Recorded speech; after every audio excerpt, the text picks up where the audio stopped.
John. At this point, we're in the last chapter. We've been going through 2.5 years. At this point in the book of John, we've watched the ministry of Jesus. We've watched his sufferings, his death, his resurrection. And you get to the end of chapter 20, and you have this climactic kind of concluding statement where John says, okay, here's the reason why I wrote this book. And in some sense, it's kind of the capstone of the book. Here's what he says in chapter 20, verse 30 and 31. Now, Jesus did many other signs in the presence of the disciples, which are not written in this book. But these are written. The things that I just wrote to you about, the last 20 chapters, these are written so that you may believe that Jesus is the Christ, the Son of God, and that by believing you may have life in His name. And if the book had ended right there, it would have felt like, yeah, that's good. And like, what about? There's a couple of like, what about things. You know, when you get to the end of Lord of the Rings, the Return of the King, and there's the whole scene on Mount Doom, and Gollum then falls into the lava, and the ring sinks, and there's like this cool, if you have surround sounds,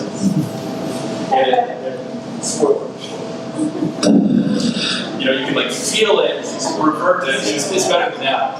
And like the kingdom has been conquered, and things are restored, and like the movie's over. But if you like look on the DVD player, there's like 35 minutes left in the movie or something, right? But why? It's to like wrap up some loose ends. There's a few things that need to be so what happened? Were these hobbits and just like they're at Mount Doom now? I mean, what are they going to do? Well, no, they go back. They go. Aragorn is crowned king, and the hobbits are honored. And then the hobbits go back to the Shire, and then. I guess, spoiler alert. Sorry. You had plenty of time. And you know, this is wrapping up loose ends. Okay, that illustration has gone far enough. The point is, John's going to tie up some loose ends. Last week, he tied, here's loose end number 1 in chapter 21. Chapter 21 is just tying up the loose ends. And so, last week, the first 14 verses, John tells us about a scene that gives us some indication of what's now going to happen to the disciples. They've seen the resurrected Christ, so what's going to happen now? And here's the scene. The disciples go fishing unsuccessfully up in Galilee, and Jesus appears now for the third time to them, the resurrected Christ, and he tells them, throw the net over the right side of the boat instead of the left side of the boat, which apparently they've been doing all night long, and unsuccessfully fishing. And there's this great miraculous catch, 153 big fish into the net. The disciples come to the shore. Jesus has a fire going. He serves them breakfast. And it's a scene that makes it clear that Jesus is alive and he's in control of the fishermen's success. And all of that is pointing to the fact that Jesus, in his control over this catch, indicates here that he will cause the disciples to succeed in their disciple-making mission as they are fishers of men to the nations, and it's not going to happen apart from Jesus.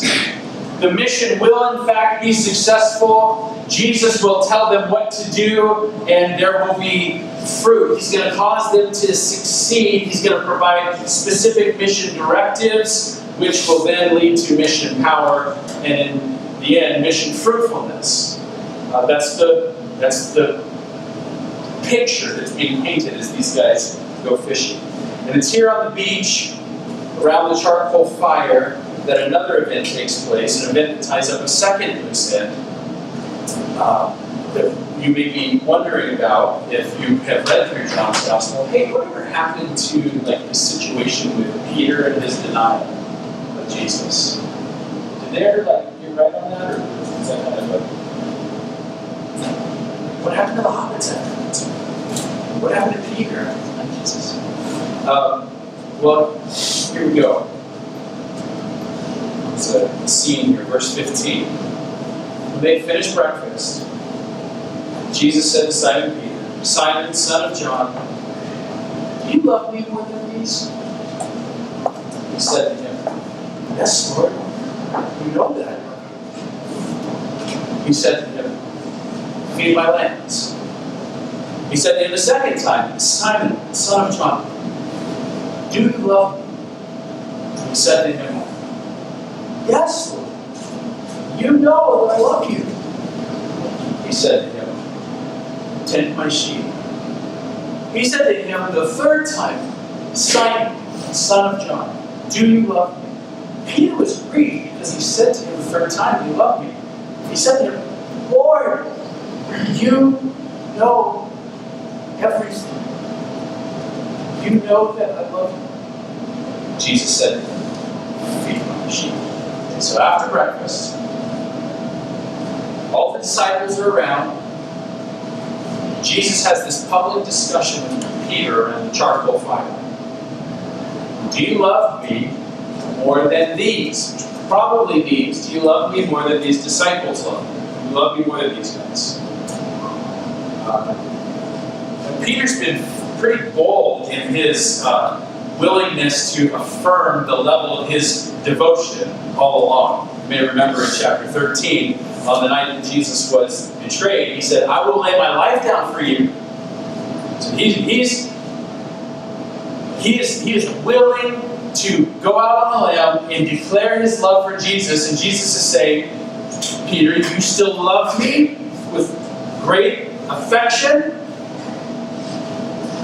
And of course, even though Peter has been bold in the past, I'll lay my life down for you, Peter's actions did not match his claims on the night that Jesus was betrayed.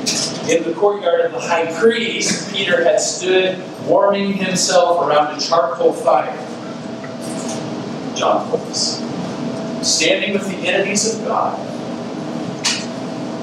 and publicly denied Jesus 3 times, outright. So whatever happened to that, that's what John's clearing up. And so after failing 3 times, Jesus has this talk with Peter in front of the other disciples, and he asks him if his bold love remains. Despite his collapse under pressure, Peter is now given the opportunity to affirm his love for Jesus publicly. In fact, he's given 3 opportunities. 3 opportunities to affirm his love. Verse 15, Simon, son of John, you love me more than these. Verse 16, Simon, son of John, you love me. Verse 17, Simon, son of John, you love me. And 3 times, Peter affirms what he had 3 times denied at a charcoal fire just a few days prior. Yes, Lord, you know that I love you. Yes, Lord, you know that I love you. Lord, you know everything. You know that I love you. Now, let me just give a little parenthetical here. I don't know if you've heard people teach on this passage before. Oftentimes, or this is maybe a little bit of an older perspective on this, people will make a big deal out of the different verbs that are used for love here. So there are 2 words that are kind of interchanged. One word, agapao, which you probably heard of this notion of agape love, and phileo, which is another word for love. And so people will point out that in the first 2 instances, Jesus says, Peter, do you agapao me? Peter, do you agapao me? And both times Peter responds, yes, Lord, I phileo you. Yes, Lord, I phileo you. And commentators in the past have tried to make a big deal out of those 2 words and say, you see, Jesus is asking if Peter has like a robust, God-like love, and all Peter can muster up is, well, I have affection for you. Like Peter can't quite get to the point of making that kind of claim. There's some sound going on here? All right, well.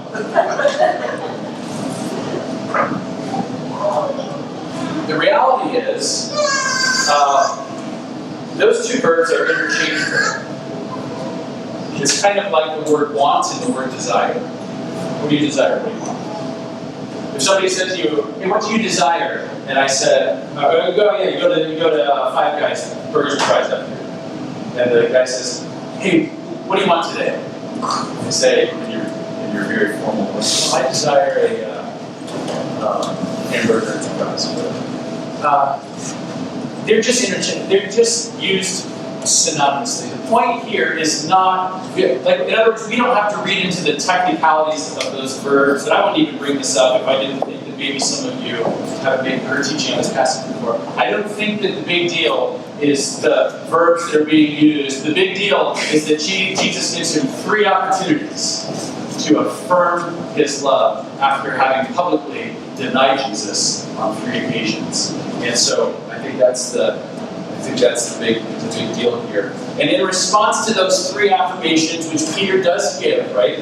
How does Jesus respond? And what I want you to see is that Jesus doesn't respond by saying, "Now, Peter, don't you think that's a bit proud in light of what happened last week? Don't you think that you may be feeling a little too highly about yourself and your love for me?" As though, this is not a trick question. Peter, do you love me? Yes, Lord, I do love you. And Jesus doesn't go, doesn't seem like it. What does he do? See, the Lord knows his heart. And Peter knows that the Lord knows his heart. You know everything. Peter's only hope is that the Lord can see what's really in his heart. And that he does in fact love him. And the Lord can see that and takes him at his word. And very graciously now, he says, I have a job for you. 3 times. Verse 15, he said to him, feed my lambs. Verse 16, tend my sheep. Verse 17, feed my sheep. 3 chances for Peter to publicly affirm his love for Jesus. 3 affirmations that Peter then acts upon and does in fact say, yes, I do love you. And then 3 gracious responses from Jesus, appointing Peter a role in the work of the kingdom. So what is this? What's happening here? What's happening here is that Jesus is giving Peter an opportunity to publicly repent, to take it back, as it were, which he does, and then Jesus publicly reinstates him in the work of the kingdom and commissions him to care for the people of God. God can and God will use anyone who genuinely repents. The work of the kingdom is not for those, it's not reserved for those who have a perfect track record. The work of the kingdom is reserved for the humble. That's the great qualification of being useful in the work of the Lord. For those who know from experience that they don't deserve to be used by God, there is an opportunity for work in his kingdom. Was there ever a man used mightily in the kingdom of God who deserved it less than the Apostle Peter, right? Was there ever a person who had less right to be a minister of the gospel than the man who publicly denied Jesus repeatedly on the night that Jesus was betrayed? And in Peter's opinion, there's no man who is less worthy of the opportunity, right? He feels this great sorrow over who he is and what he's done. After he denied Jesus, Matthew and Luke tell us that Peter went out in the courtyard and wept bitter. I mean, this was an ugly cry, It made it into the Bible. It was a big cry. He felt the reality of his wickedness. And I think it's important to point out here that Peter wasn't merely sad that he got caught. Sometimes, I want you to understand that repentance is not merely the emotional pain of getting caught. Sometimes our sorrow over sin isn't because we hate what we see in ourselves. It's that we hate that we got exposed. Right? We're embarrassed that our darkness has been brought into the light, and our family knows, and our spouse knows, and our friends know. So hear me, and this is really important. That's all that's there, is like exposure sorrow. That's all that's there. That brokenness is not the same thing as repentance. That's not biblical repentance. It can lead to biblical repentance. I mean, that brokenness can lead to some serious self-examination, so that you start digging down into the heart, like what brought me to this point, and you discover what's really in there, and you're broken by it. But if all you got is the pain of being exposed, that's not repentance. That's shame, discomfort, indignity, humiliation. It's not a sorrow rooted in the humble brokenness for the state of your Jesus-denying heart. That's where repentance comes from. I hate it that I love these things more than my Savior. I hate it that I am a worshiper of things other than my Savior. I hate that about me. What's wrong with me? Exposure sorrow is rooted in pride. That like I've dishonored myself by being exposed like this. And if that's all that's there, it has no lasting power to bring change. That's not where transformation comes from.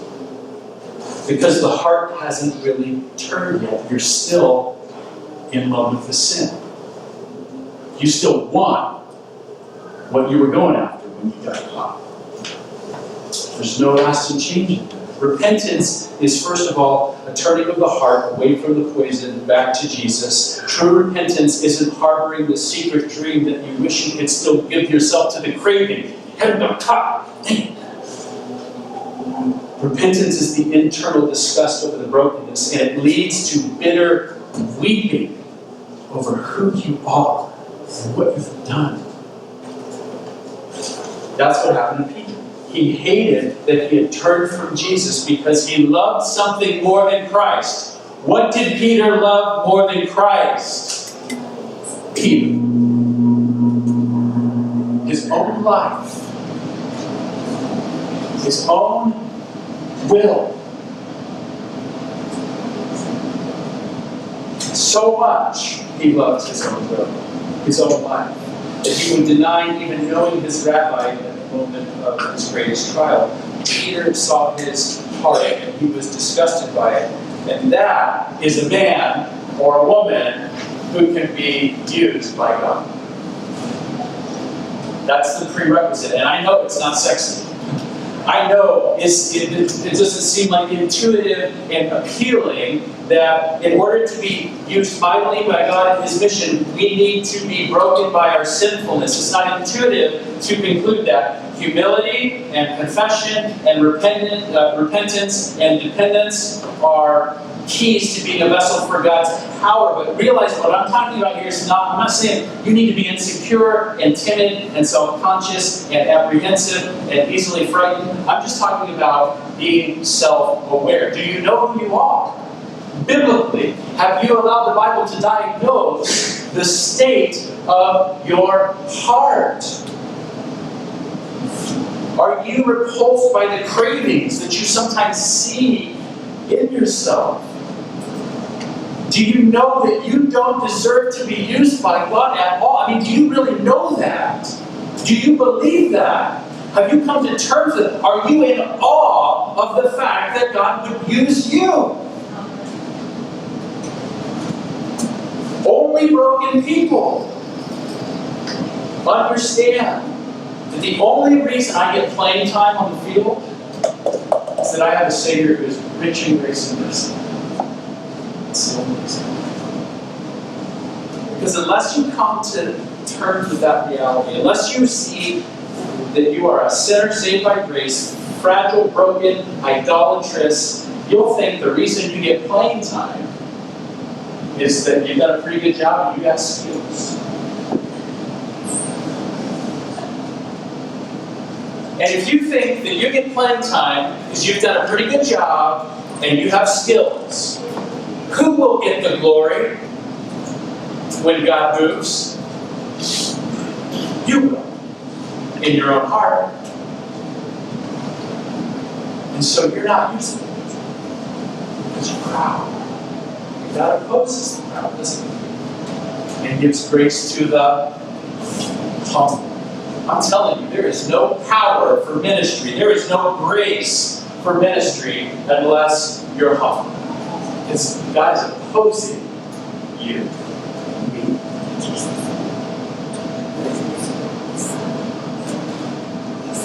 God can and will use anyone who repents. And when he does, he'll have a calling on your life, purposes that he intends to accomplish through you as you follow him. And in order to accomplish those purposes, Christians, team, missionaries, in order to accomplish those purposes, you need to understand that it requires, to some extent, willingness to suffer. I mean, this is crazy. Look at what Jesus says to Peter next. He gives Peter the chance to repent. Peter affirms his love. Jesus reinstalls him publicly, and then says, okay, so here's what it's going to look like. Check it out, verse 18. Truly, truly, I say to you, when you were young, Peter, you used to dress yourself, walk wherever you wanted. When you are old, you will stretch out your hands, and another will dress you and carry you where you do not want to go.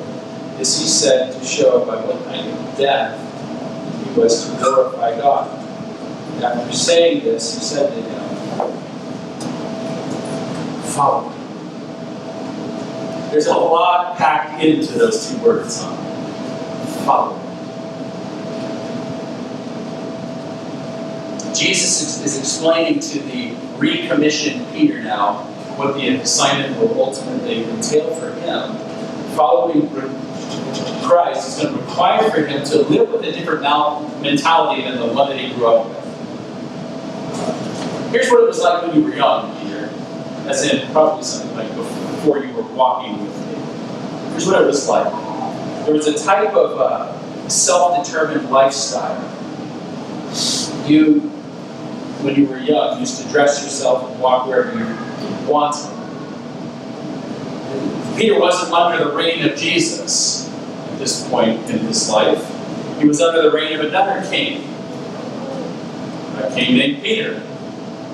And he was enslaved to this king. And he did what he wanted. In fact, it's this very slavery to self, living for Peter, that causes Peter to betray Jesus. That Peter's tasted what it's like to live under the slavery of his own flesh. He's doing whatever he wanted. He's not living for the glory of God. He's living to save his skin. That was the youthful Peter. That was the Christ-rejecting Peter. That was the Peter under the reign of his own flesh. That story doesn't have a happy ending. Right? And as with all stories that aren't aligned with God's story, it was just a matter of time before Peter becomes disenchanted with the kingdom that he's been building for himself. And Peter, at some point, and specifically I'm referring to the night that he denied Jesus 3 times, Peter tastes the bitterness of where this story leads to. Here's what it looks like to live under the reign of yourself, Peter. Here's what it looks like to live for self, Peter. You denied your best friend on the night when he needed you most, right? This story does not go anywhere good. Peter has tasted the bitterness of that kingdom. And never again Does he want to be found denying the Son of God and living for himself? And Jesus sees it in his heart, knows that Peter's love is genuine now, knows that Peter wants to live for a different kingdom. And that's why he's reinstated him. He's humble and he's able to be used. And now this new life of living under the reign of Christ, living in the service of Christ, is not going to look like the days of his youth any longer. When you were young, you used to live like this, but when you're old, something else is going to happen. You're going to be living under a different reign. Peter can't do whatever he wants to do now. He's going to live for the glory of God. And to live for God's glory involves a great deal of suffering. Specifically, Jesus says, when you're old, you will stretch out your hands. Now, that phrase is the phrase that's used for the carrying of the crossbar on a cross to the point of execution. So, Jesus carries his cross to Golgotha. This is the image that comes to mind with this phrase. When you're old, you will stretch out your hands, you'll carry a crossbar, and another will dress you and carry you where you do not want to go. This he said to show by what kind of death he was to glorify God. Peter's going to be crucified. Literally. This is how Peter died. And he hears about it ahead of time, which I'm thinking, just keep me out of the loop. I would rather not know. But just as Jesus himself lived in the shadow of a coming cross, Peter now walks forward knowing that this is his destiny. That he will die crucified again. And it's this destiny that he has in mind now, and that we have in mind when we read the words in verse 19. Follow me. To a cross, follow me. And for Peter, then, he would eventually, literally, give his life for the cause. By the time John writes his gospel, Peter's been dead for about 20 years. He finished his race. He lived and he died for the glory of God. Now, you and I, we don't have this kind of clarity on what's coming in our lives. And like I said, I'm kind of thankful for that. But it's not as though Jesus has been entirely silent on this issue, right? If anyone would come after me, let him deny himself and take up his cross daily. Follow. There's only one thing you do on a cross. You die. You want to follow Jesus? You want to follow me? You die. That's Dietrich Bonhoeffer's opening line in his book, The Cost of Discipleship. When Christ calls a man, he bids him come and die. That's what it means to follow Jesus. The time of living under the reign of self is over. The time for living under the reign of Jesus now begins. The Christian life is a cross-shaped life, right? It is a life of death to self, of laying down self, and it is predominantly this characteristic of death to self that we're referring to in the vision of this church when we say that we want to gather and scatter as a Christ-like community. When we say Christ-like, predominantly what we mean is a lay your life down kind of community. See, that's a beautiful thing. It's a beautiful thing. It looks like Jesus. It smells like Jesus. It's a life that prioritizes the glory of God, knowing that He shines brightly through us when we are joyfully pouring our lives out, giving our lives away, using what God has given to us for the sake of doing good to one another and for the sake of doing good to the city. You know what? I think that characteristic of sacrificial love for others is probably the most powerful tool that we have for whetting an appetite for Jesus among our unbelieving neighbors and friends. Let's say that again. A community Christians who are laying their lives down for one another and for their neighbors. A community marked by the characteristic of sacrificial love for others is probably the most powerful tool that we have for whetting an appetite for Jesus among the lost in our city. I don't think there's anything that stirs people's desire to kind of hope that what we believe is true. I don't think there's anything that does it more powerfully than a Christian community that's marked by the cross.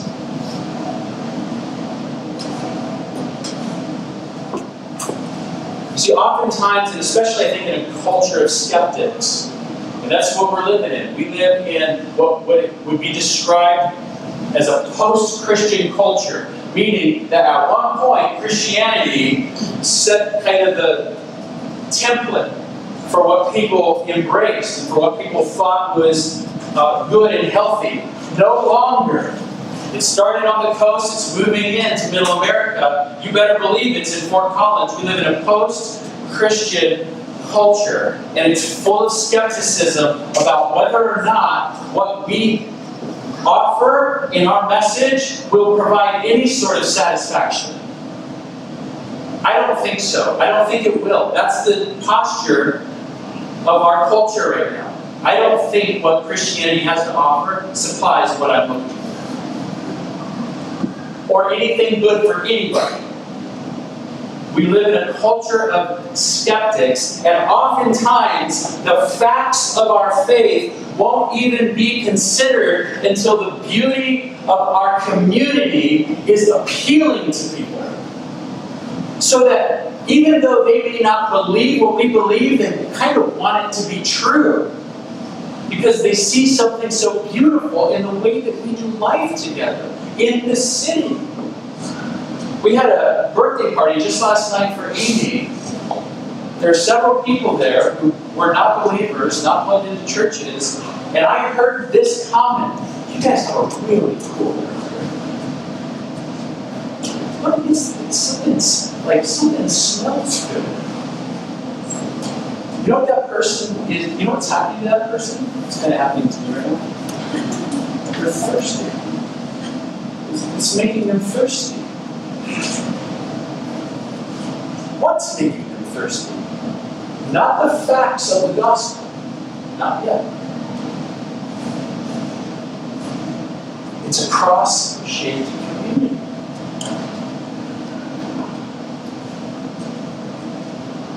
And that is the soil in which the facts of the gospel are most effective. They've got to hear the facts of the gospel. Nobody's saved apart from the gospel message. But nobody's willing to listen. We live in a culture of people who are not willing to listen. How do you get them willing to listen? Cross-shaped community in the city. It's the most powerful tool. There should be a strong resemblance between who we are as a community and the cross-centered message that we proclaim.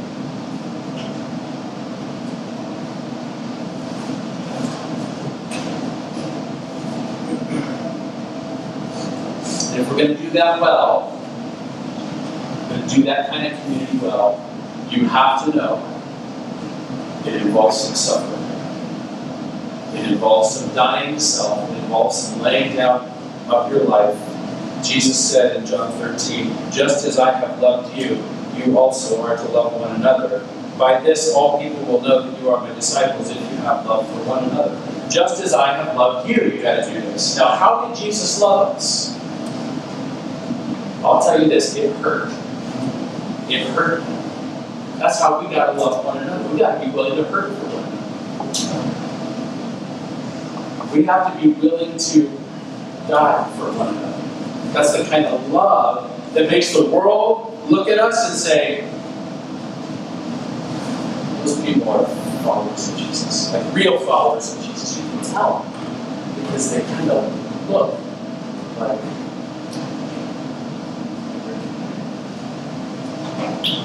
If we're going to do this well, we're going to have to lay down our lives. It takes the sacrificial offering of time, money, creativity, resources, participation, trial and error efforts, service, faithfulness, the sometimes inconvenient pursuit of peace with one another when we have differences, endurance of challenging personalities, the patient pursuit of and partnership with deeply broken people. That's all of us. It takes collaboration and graciousness and love, gentleness and endurance, and countless other challenges to our will and our dreams and our kingdoms. It takes love, and love is very hard.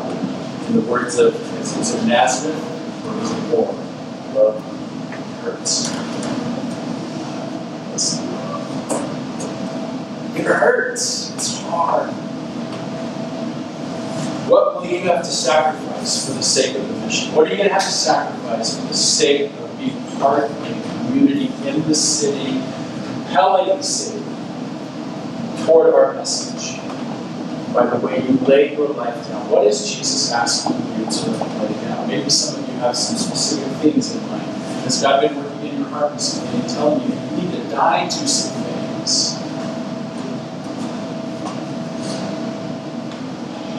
What is it? Maybe you don't know. Maybe you're just like, hey, these are good principles. I need to think about this. But I would just say, if that's where you're at the very least, just go into it, wrap your mind around the fact that it's gonna hurt. Are you ready to come and die in the way that you love one another and love your neighbors? It will require us to do that. To know that as we scatter into the cracks and crevices of our city, God's going to use that to stir the appetite of the lost. Broken by our sin, restored by God's grace, commissioned for the work of the kingdom, sent into the city to lay our lives down and stir the hunger for the lost with a cross-shaped community that is built on the message of Christ crucified. That's who we are.